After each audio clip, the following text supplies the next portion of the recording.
My best friend asked me to pretend we had never met. Then I saw her husband's family photo and realized why. My best friend, Sophie, asked me to do something that sounded completely insane. She asked me to pretend we had never met. We had been friends for 11 years. We met at college in New York, survived terrible roommates together, celebrated each other's birthdays, and were there for each other's biggest life decisions. So when Sophie called me one Tuesday night and said, "If you ever see me in public, don't speak to me," I thought she was joking. She wasn't. I asked what happened. She said, "I can't explain." "Are you in trouble?" "No." "Is your husband hurting you?" "No." "Then what is going on?" she whispered. "His family can't know who you are." Then she hung up. Sophie had married Andrew 8 months earlier. He came from an extremely wealthy family in Connecticut. I had met him several times.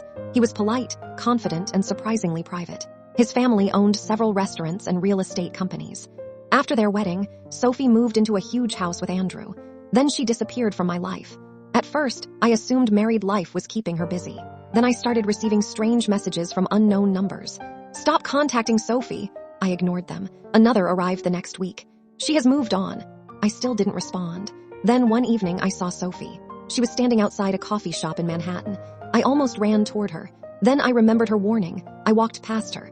She didn't look at me, but I noticed something. She was crying. That night I received a message. "Thank you for pretending." I called her immediately. She answered. I asked, "What are you hiding?" She said, "I'm trying to protect you." "From who?" "My husband's family." I demanded an explanation. Finally, she told me something that made no sense. Andrew's family had a rule. No outsiders were allowed to know certain details about their business. Not employees, not friends, not even spouses. Sophie had accidentally discovered that Andrew's family had been hiding something from the public. But she wouldn't tell me what. I asked her why my friendship with her mattered. She said, "Because they know you." "How?" "Because your name is in their records." I froze. "What records?" She refused to answer. 3 days later, I received an invitation. It was from Andrew's family. They were hosting a charity dinner. I almost threw it away. Then I noticed something on the invitation, a photograph. The family had published it online to promote the event. I looked closely. Andrew was standing beside his father. His mother was next to him, and behind them was an old framed photograph.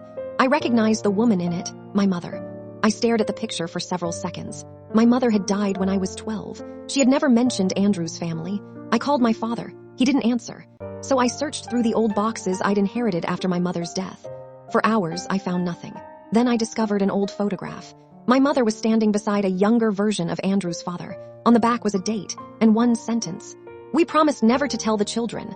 I called Sophie. She answered immediately. "You found it. What is going on?" She started crying. "Your mother and Andrew's father were business partners." That wasn't even the shocking part. 25 years ago, they had started a company together. The company became extremely successful. Then something happened. My mother discovered that Andrew's father had been secretly moving money from the company. She threatened to expose him. Instead, he offered her a settlement. She refused. So he destroyed her reputation. He accused her of stealing from the company. She lost everything. Her career, her savings, her friends, and eventually her health. My father had spent years believing my mother had betrayed everyone. But she hadn't. She had been framed. Sophie had discovered the truth after marrying Andrew. She found old legal documents in the family archives. Then she found my mother's name. That's when she realized her best friend's family was connected to the woman she had never met. But there was another problem. Andrew knew. He had known before he married Sophie. And he had been secretly collecting evidence against his own father. That's why Sophie had told me to pretend we had never met. She wasn't afraid of Andrew. She was afraid of his father. Because he knew exactly who I was. And he knew that if I discovered the truth about my mother, I might try to reopen the case. Then Sophie told me the part that hurt the most. "Your mother didn't abandon you." I couldn't speak. "She left you because she was afraid they would come after you." "What?" "She believed disappearing from your life was the only way to protect you." I started crying. My entire childhood had been built around one belief, that my mother had chosen to leave me, but she hadn't. She had been trying to keep me alive. Sophie had found the evidence. Andrew had copies, and they planned to expose his father publicly. But they needed one thing, me, my testimony. I didn't know anything about the business, but I knew my mother's handwriting. I knew her signature. And I knew the story she told me when I was little. She had always said, "Sometimes telling the truth costs more than people realize." I finally understood what she meant. The investigation reopened. Andrew's father was eventually charged with financial fraud.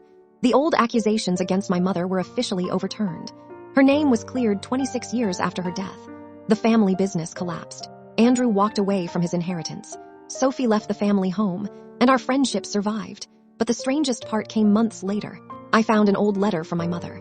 It had been hidden inside a book I hadn't opened since childhood.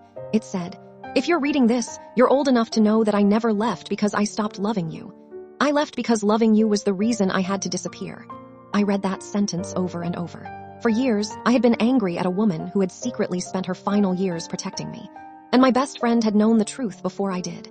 That's why she had asked me to pretend we had never met. Not because she was ashamed of me. Because she knew that sometimes being recognized by the wrong person can be dangerous. And sometimes the person you think abandoned you was actually sacrificing everything so you could have a life without fear. If you discovered that your parent had disappeared from your childhood to protect you from a powerful family, would you forgive them for keeping the truth from you?